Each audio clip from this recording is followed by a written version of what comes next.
Hi, and welcome to Book Recommendation Hotline. Are you craving the same exact book today with different names? Hi, I'm looking for something super unique, something that I've never read before. Got it. Let me just check. Okay, we have a book where the main girl is not like other girls. She's also teeny tiny, but also has curves. But also she's full of muscles.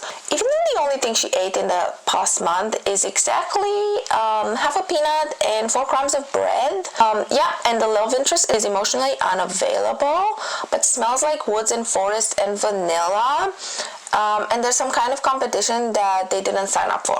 Isn't that just powerless? No, this one has dragons. Oh yeah, makes sense. Perfect!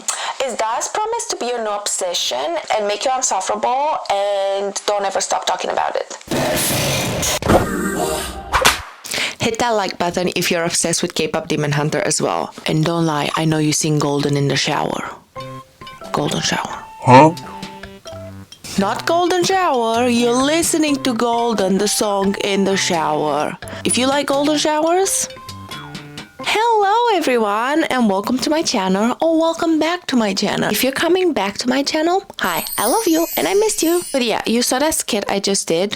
Well, we're about to do the exact opposite today. I'll recommend you 5 books that I really enjoyed and that I believe would put certain BookTokers in a coma. I don't think we have to try very hard, I'll tell you that. Why are the pages so filled with so many words? Anyways, let's get into it. The first book, it has a lot of paragraphs and not a lot of action going on. This is more like a descriptive book, so I think BookTokers would despise this book. The book is called The Lady Upstairs, and it's actually a recent read. I have been obsessed with literary horror, and this hit the spot for me. And no, BookTokers, no G-spots. We're not talking about that.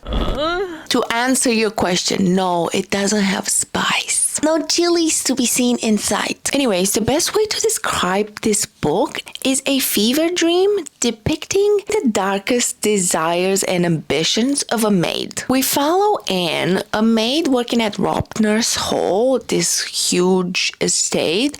And what's interesting and mysterious this whole book, and I feel like what's keeping you in, is that Anne does not remember how and when she got to Ropner's Hall. And she's basically living her own version of hell, which is just living and interacting with all the stuff of the house. Because throughout this whole book, her whole speech is superior, and she feels superior to everyone working in the house, and she despises everyone. But also at the same time, there's so much shame inside of her that she also despises herself. But Anne's only desire is to become a lady's maid to the lady of the estate, Lady Charlotte. And very soon in the book, she's offered the opportunity because the current lady's maid just suddenly disappeared. Let's talk about the blurb of this book, because I feel like the blurb of this book does not do the book justice. I feel like I went into it blindly, but it's almost even better. And I will say, when you finish this book, it will just leave you speechless. The whole book is enveloped in this shame. Like, you can feel Anne's shame, and it doesn't go away throughout the whole book. It sticks with her. Listen, Anne's not a great person. Like, don't get me wrong. But somehow, because of this shameful writing, and because you feel and you read about all her inner struggles and how she thinks, you somehow end up sympathizing for Anne. And listen, this is not a cute read. This is a weird freaking read. This is a trigger warning. Not trigger warning, but this is a warning. This is a weird and strange read. It's definitely not for everybody. The deranged writing and the way Jessie pulls you in, it's insane. Everything's so vivid and powerful, and it just makes you want to keep going. It's like crack for the mind. Like, it's bad, but it's good. And another super important thing that I want to mention about this book is, if you're someone that's very easily grossed out and doesn't like gory stuff, I would definitely tell you to sit this one out, because some depictions and descriptions in this book can be quite a lot. Also, if you're a person who does not like a book for its atmosphere and its intrigue, and you just want action, then definitely skip this one out. But I would advise you to pick it up if you want to get out of your comfort zone, because this is definitely not a comfort read. Definitely not something that the romantasy lover would like. Okay, so what has been on your mind lately? I don't know if I can say it. It's okay. Just use your own words and take your time. Okay, so this all happened like 2 weeks ago. I was on BookTok and I was scrolling and I saw this book and it had this girl on the cover that was dressed like in Bridgerton, and I was like, yes, of course. I said, give me that period smut. And the book, oh my god, I cannot even say it. The book had only paragraphs. There was no dialogue. And the female main character, she didn't fall in love with anyone. What? Is this a joke? Am I being pranked? How can it be a joke when there was no smut? I was traumatized. I call that therapy for the non-wicked. Anyways, let's move on to book 2. If the lighting is sucks is because I live in Belgium and it rains most of the time now. And if you think it's late, it's not. It's 10 a.m. But let's just say I planned this because I have a lot of like darkish little reads that I'm gonna recommend to you. So I set up the atmosphere for this video like this. Okay, let's just say that. Let's talk about the second book, which is still kind of in the sphere of literary horror, but it's more like horror / mystery thriller. And I think this is like the perfect book for you if you are in a reading slump and you want to pick up a book that will definitely be unique. Like you will start reading and it will be like something that you've never read before in your life. I'll promise you this. I picked this book up in the bookstore solely because the cover, I just liked the cover. And someone pointed out in the comments in my last video saying that every time I pick a book by its cover, it ends up being like super good, and same. So that just means we have great taste in art. So the book is Bat Eater and Other Names for Cora Zhang by Kylie Lee Baker. Also, look at this. Look at this cover. Like, excuse me, look at the back. Hello! You can't tell me this is not intriguing. We follow Cora Zhang. She is a crime scene cleaner, but all this gore, like she's immune to all the gore around her because she already witnessed the most horrific thing of all. Her sister being murdered right in front of her. So her sister was pushed in front of a drain right in front of her. And as the murderer was fleeing the scene, he yells Bat Eater. Yes, this is a pandemic novel, but honestly, it opened my eyes so much because yes, this is like a horror thriller, but at its core, it's a book about racism against the Asian community and the rise of it after the pandemic started. So we follow Cora throughout the months after the murder happened, and she is a crime scene killer. No, a crime scene killer. A crime scene killer. She's not the killer, she's the cleaner. A crime scene cleaner. And she starts noticing a pattern in all these crimes. All these crimes that she cleans are Asian women. And usually there's a bat left behind somehow in the vicinity, even in sometimes in the bodies. Again, this is also a very gory book. Also, another side plot of the book is that we follow Cora and her refusal to prepare for the Hungry Ghost Festival, which this is, I'm gonna read this part because I was a little bit educated in this matter because I didn't know what the Hungry Ghost Festival was, and if you didn't, you'll know now. So in Chinese culture, the 15th day of the 7th month in the lunar calendar is called Ghost Day, and the 7th month is generally regarded as the ghost month, in which ghosts and spirits, including those of deceased ancestors, came out from the lower realm. And this is where we get some horror elements in the book, and I will tell you, some of the chapters I could not read at night before bed. It was like literally watching a horror movie before bed. So I only read this book during the day. So if you're easily scared, like it's fun. It's fine if you're reading during the day, but maybe not at night. But yeah, this book is like a blend of so many different it will give you so many different emotions because yes, it's intriguing. Yes, it's scary, but it's scary in different way because this book does discuss hate crimes against Asian people during the pandemic in the States. So make sure you have the right headspace before going into this book, and just be prepared for that. And if that would be too much for you, just sit this one out. It's totally fine, but I'm just giving you a heads up. And I hope at this point you realize that this is a non-spoiler book recommendation because I think you deserve to experience these books by yourself. I feel like me explaining, it would be really hard to explain the plot of these books anyways, but I do feel like it would be different for anyone reading them because I don't know, I feel like they're so malleable in a way. The next book is a collection of short stories, and if there was a book that would send a book talker into a boring coma, it would be this one. The book is called Antarctica by Claire Keegan. It's like her debut of a collection of stories, and I believe this book, it's a perfect book if you are in a reading slump. But I did find this book extremely contradictive, but like in a good way, because the stories in here at surface, they seem to be very mundane. I feel like they give like, what's it called? Like kitchen sink realism. Like if you enjoy reading about people doing mundane tasks sometimes, I would definitely recommend this book.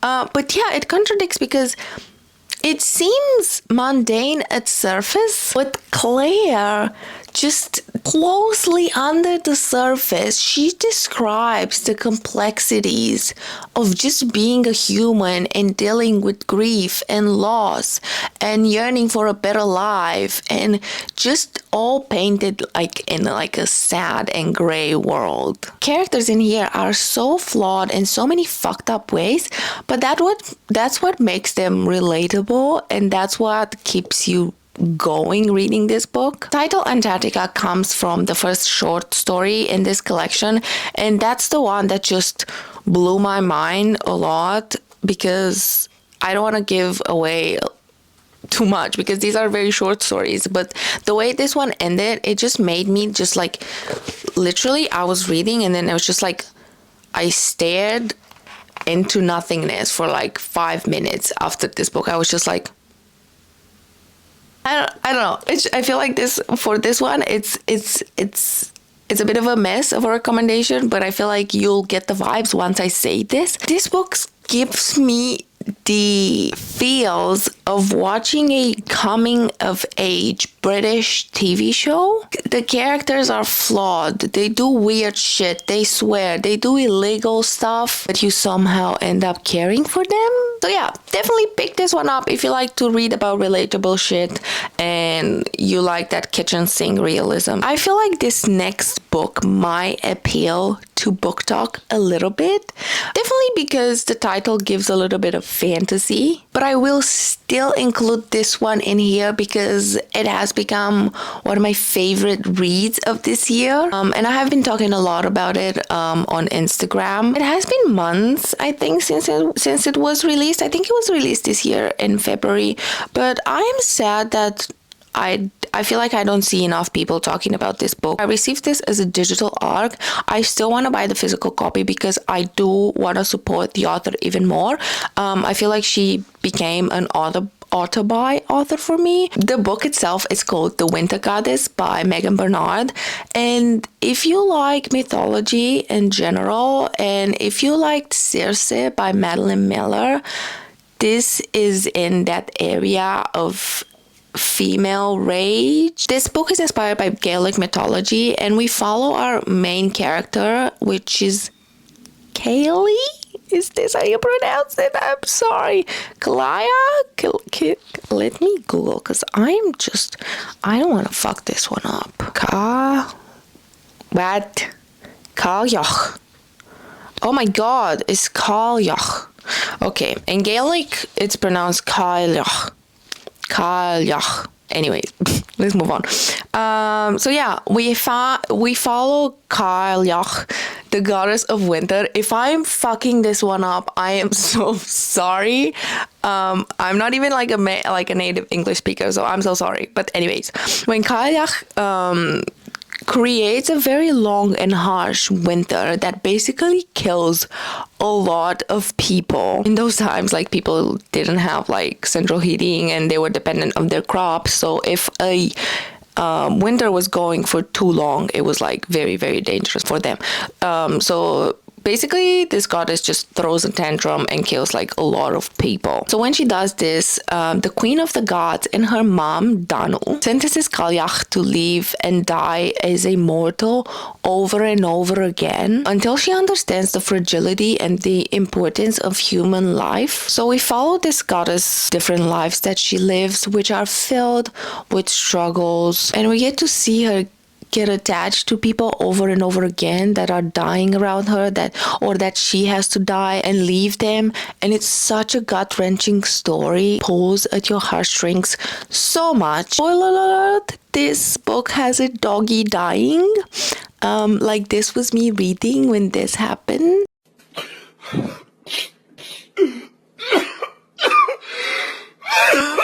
So it was really hard to choose the last book because I'm only going to talk about 5 books in this video because I do have a lot of favorite reads and a lot of other books that I would love to talk here about. So hit the like button if you would like me to do some more book recommendations videos. But yeah, I chose this next book because I wanted to give you a little diverse portfolio. I didn't want to keep it in one genre. And my oh my, this one is unique. Okay, so the last book, it's called A Magical Girl Retires by Park So-yeon. This is basically Sailor Moon for mentally ill girls.